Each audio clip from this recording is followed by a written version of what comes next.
Kung hindi... Kung hindi, papalayanin mo ako? Si Isabel, sumusobra na siya. Tama lang sa kanya yon. Sino ba ang mas matimbang sa'yo? Si Cassandra, hindi ba?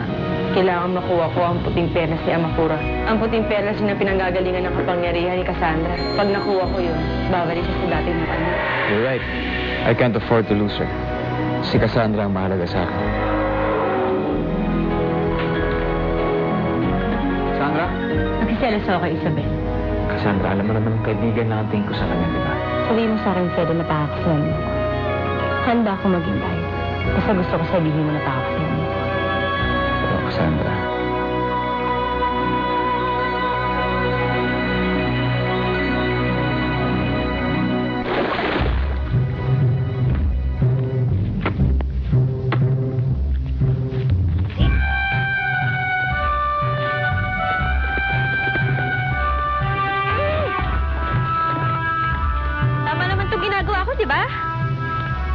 Oo, tama naman.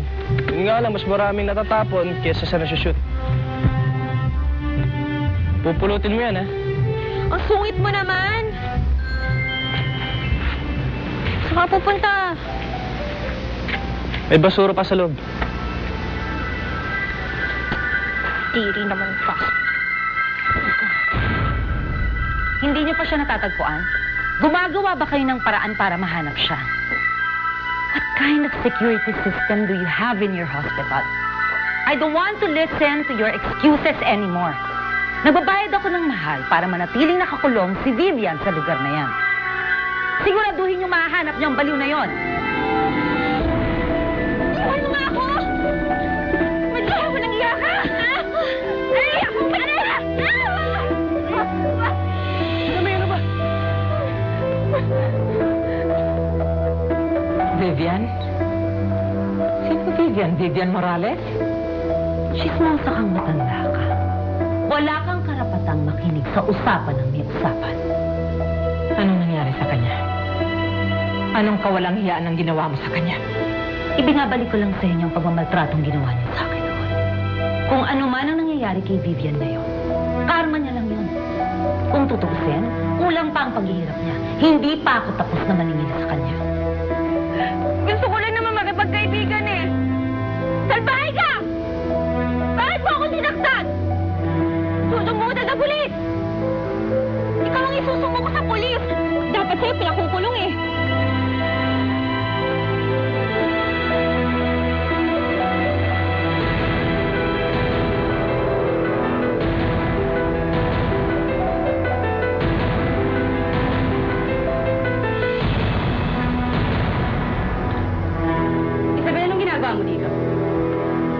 Isabel!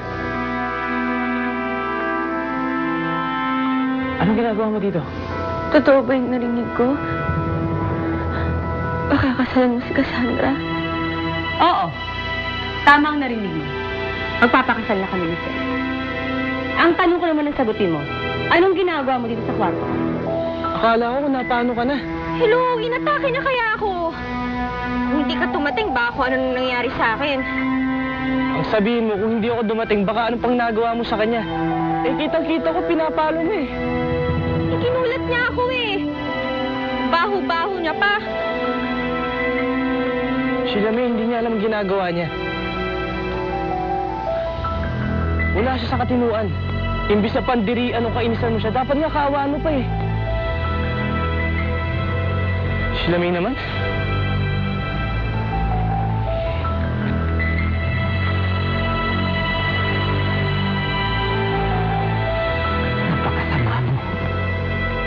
Wala ka na ba talagang puso? Nang namatay ang asawa ko. At nang mawala sa akin ang anak ko, nawala na rin ang puso ko. Kung ano man ako ngayon, dahil sa inyo, pinilit niyo akong magbago. Sinira niyo ang buhay ko. Sagad hanggang buto ang pagkamuhi ko sa inyo.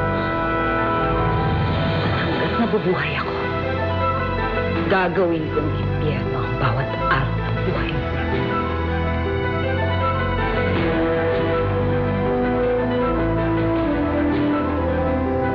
Nakita mo na, Fredo.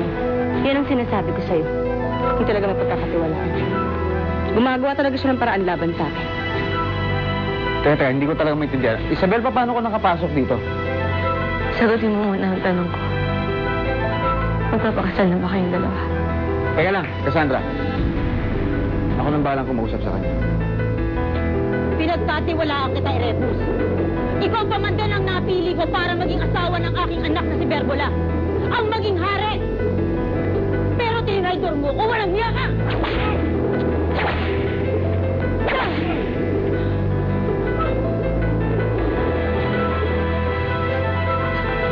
Isabel.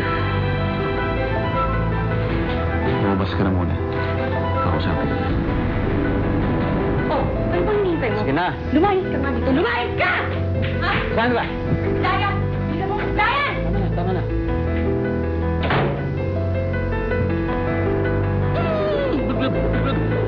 Mahal na rin at Siyangga. Handa na po ang mga pirana. Ano pong gagawin niyo sa kanya, mahal na Reyna? Malinaw na nagkasala sa Serenea ang iyong mahal na kapatid na si Erebus. Kamatayan lang ang naghihintay sa kanya. Hindi! Hindi ako papayag na patayin niyo si Remus. Fredo, alam kong naaawa ka sa kanya. Pero nakita mo na, hindi dapat siya pinagkakatiwalaan.